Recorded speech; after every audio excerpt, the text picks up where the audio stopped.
예, 다음은 그 토론자로 돼 있으신데 기조 강연을 해주실 겁니다.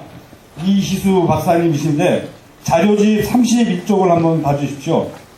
거기에 그 이희수 박사님 양력이 소개되어 있습니다. 현재 한양대학교 인류문화학과 교수시며 박물관장을 하고 계시고요. 한국에서 터키 하면 가장 잘 아시고 가장 유명하신 분입니다. 이스탄불 대학에서 터키 역사학 박사학위도 취득하셨고요. 한번 쭉 읽어주시기 바랍니다.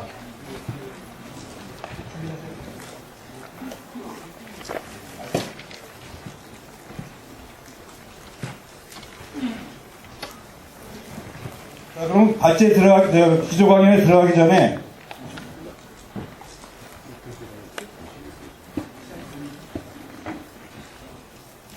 이수 박사님을 소개해드리겠습니다.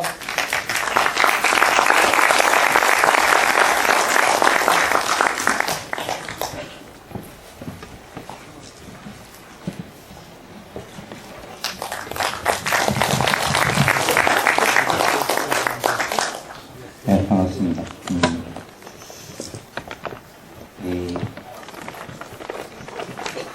한국과 터키가 지구상에서 가장 먼 나라입니다. 한 12,000km 떨어져 있는 나라가 이렇게 이 자리에서 가장 가까운 민족으로 함께 할 수 있다는 게 참 놀랍습니다. 그동안 우리는 너무 오랫동안 잊어버리고 살아왔습니다. 저는 터키에서 오랫동안 살았고 또 이스탄불대학에서 공부하고 또 거기서 제가 터키 말로 터키 학생들에게 터키 역사를 가르치다가 지금 이제 한양대학에 왔습니다. 저는 10년 이상 터키에 살면서 제가 한 번도 외국인이라는 생각을 해본 적이 없습니다. 아마도 한반도 바깥에서 한국 국민이 1등 국민 대접을 받는 세계에서 유일한 나라가 터키입니다. 왜 그럴까요? 예, 이게 피끌림이 있는 것 같습니다. 이게 준비가 될 때는 동안에 외국인들이 해외 가면 가장 골치 아픈 게 마음 졸이는 게 뭘까요? 우리나라도 마찬가지입니다. 노동자들이 이게 체제 연장입니다. 이까마트라고 합니다. 비자 연장 같은 거 잘 안 해줍니다. 그러니까 막 그게 연장이 안 되면 인생이 끝나는 거죠. 쫓겨가야 되니까. 그래서 저도 그 출입국 관리소에 비자 연장을 받아서 맨날 며칠, 이틀, 3일씩 줬습니다. 그래도 이제 못 받고 이제 기간이 끝나면은 돌아가야 됩니다. 하루는 불평을 툭툭 하고 있으니까 옆에 이제 제복 입은 경비병이 저보고 와서 어디서 불평불만을 터뜨리냐고 겁을 줍니다. 어디서 왔어? 규네이콜에. 네, 한국에서 왔다 그러니까 너가 왜 여기 줄을 서 있냐는 겁니다. 그래서 불러주면은 저쪽에 계장과장 안쪽에 의자에 옆에 앉아 있으라는 겁니다. 영문도 모르고 앉아 있으니까 차 한잔 갖다 주고 차 마시고 있으니까 그 과장이라는 사람이 일 보고 들어가서 너 누구야? 그냥 영문도 모르고 내 한국에서 왔다고 그러니까 뭐 자기 할아버지가 천전염 사고 자기 집에 뭐 삼성 텔레비전을 쓰고 뭐 한국 이야기 한 20분 하다가 용건도 물어보지 않아요. 왜 왔냐?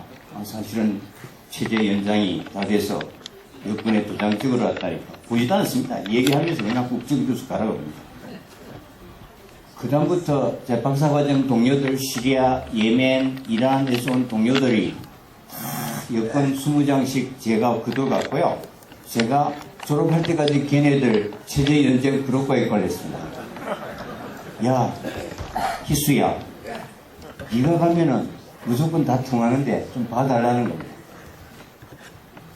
여러분, 지구상에 이런 나라 있을까요? 일방적으로 한국을 좋아하고 짝사랑해 왔습니다. 이제는 우리가 그 짝사랑에 화답할 때가 되지 않았나. 네.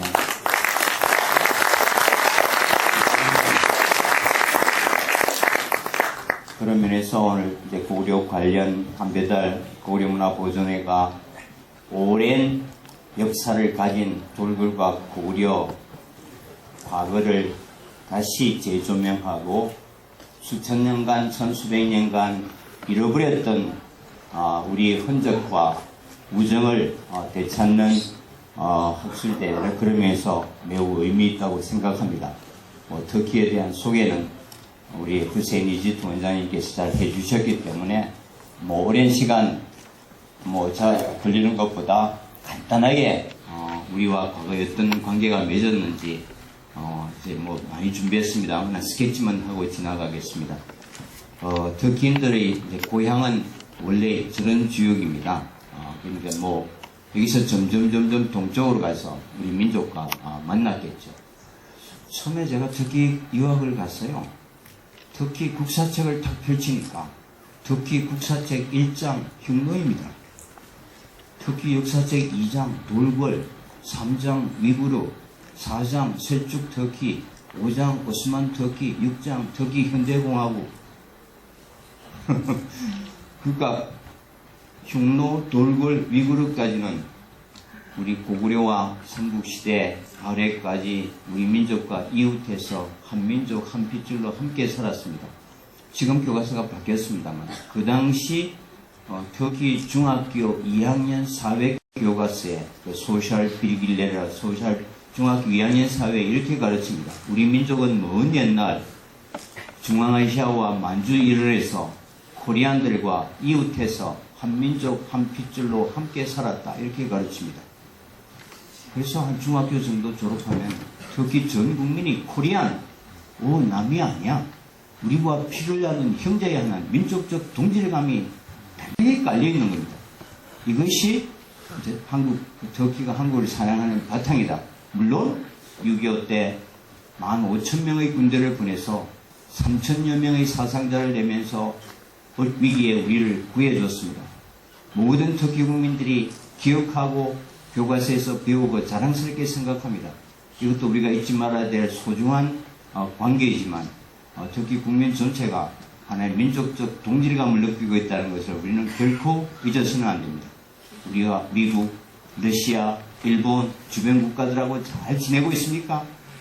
국제적인 이해관계에 따라서 하루아침에 적이 될 수 있는 그런 아주 위험한 애매한 국제정치의 현실 속에서 한 8천만 국민이 아무 조건 없이 무조건 우리를 좋아해주고 지지해주고 한국에 가까이 다가오고 싶어하는 민족 하나쯤 관리하는 것도 크게 나쁘지 않다고 생각합니다. 그 사람들이 가르치는 흉노의 판도들이고요.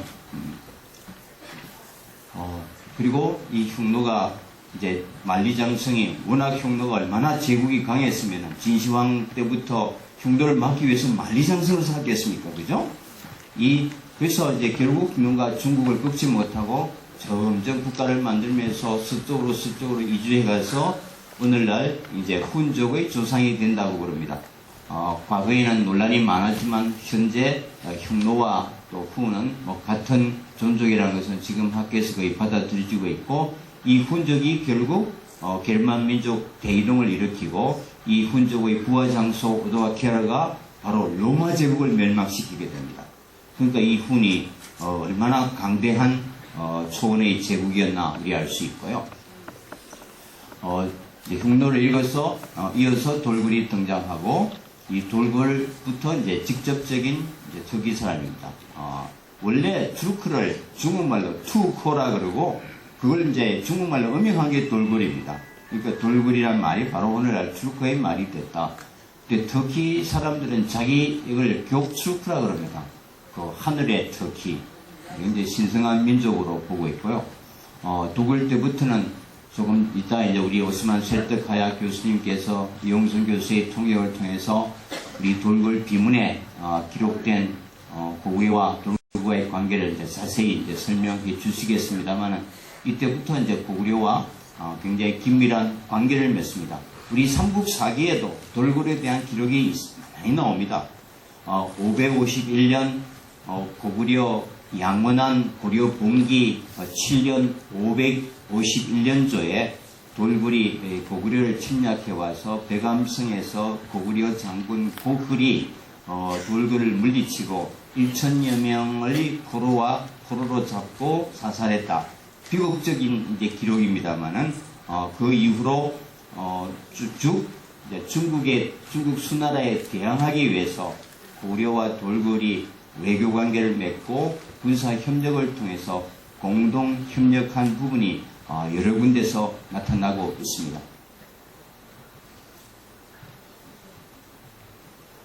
그리고 그 이제 구체적인 예가 중국 기록에는 많이 나타납니다. 607년에 고구려가 사신을 돌궐 수도에 보냈는데 마침 그것을 방문 중이던 중국 수나라 양제에게 발각돼서 경고를 받고 할 정도로 중국에 대항해서 고구려와 돌궐이 이제 가까운 사이였다는 것을 중국 사료를 통해서 우리가 알 수 있습니다. 이게 돌궐 제국의 판도입니다. 특히 역사 교과서에서 가르치고 있는 겨울 만주에서부터 카스베 북쪽까지 우리 상상을 초월할 정도로 거대한 초원 제국을 일으켰다는 것을 알 수 있습니다.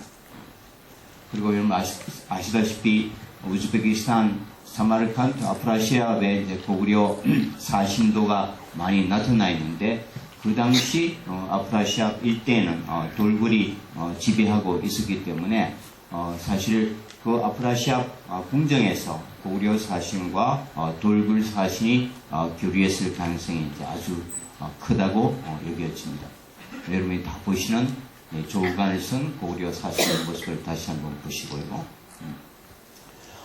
그리고 그 당시 우리만 영향을 받았던 것이 아니라 그 당시 웅비한 민족으로서 글로벌 디에이를 가지고 있었던 고구려의 이 기상과 예술적 풍모와 문화들이 실크를 통해서 서역에도 많이 전파가 됐습니다. 이걸 우리 미술사의 대가이신 권영필 교수께서는 이걸 북방기류라는 용어를 사용하셨습니다.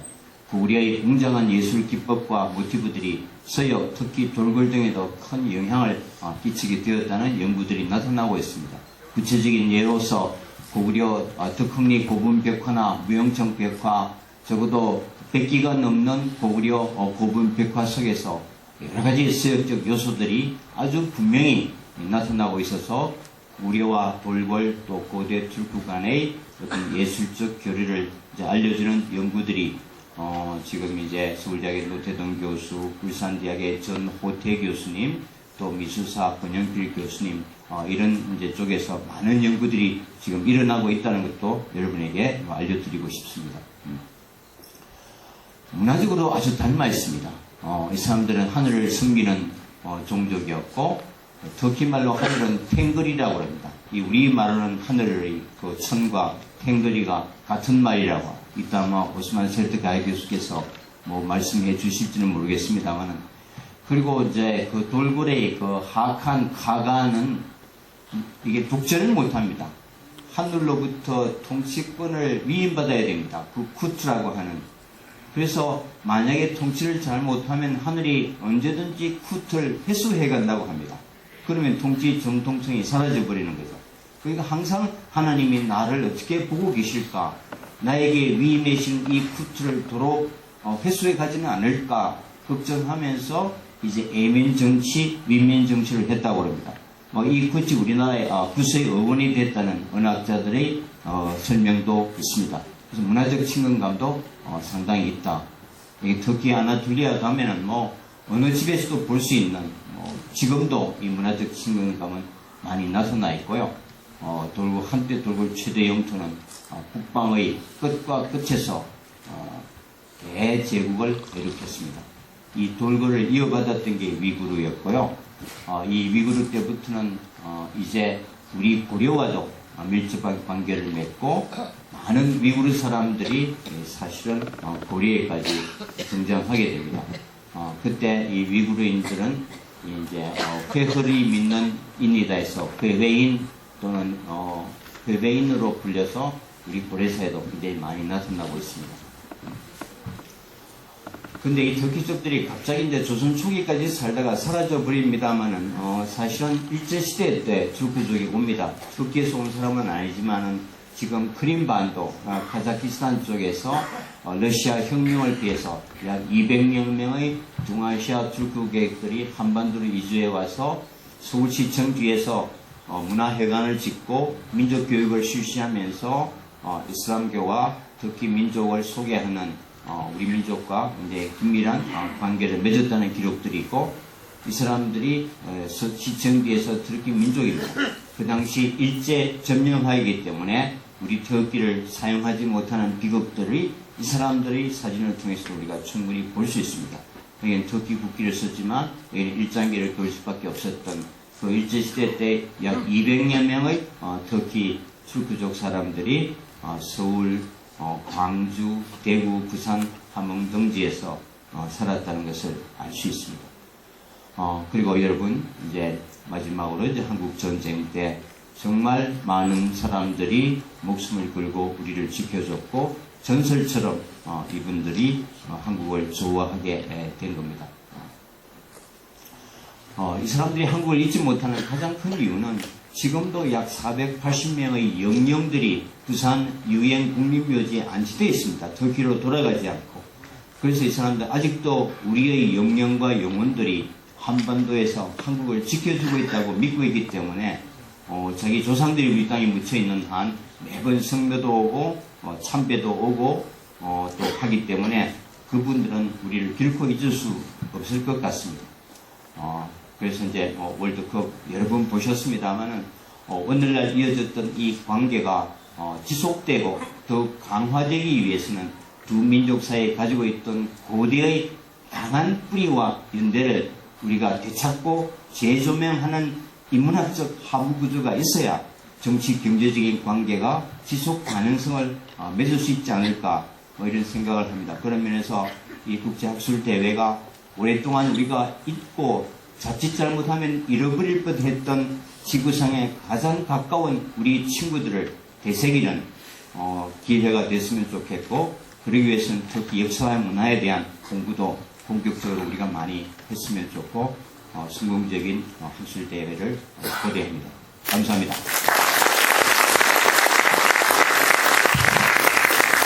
역시 이슬 박사님은 한국에서 터키 하면은 제 1인자입니다. 설명 이해가 잘 되시죠? 네.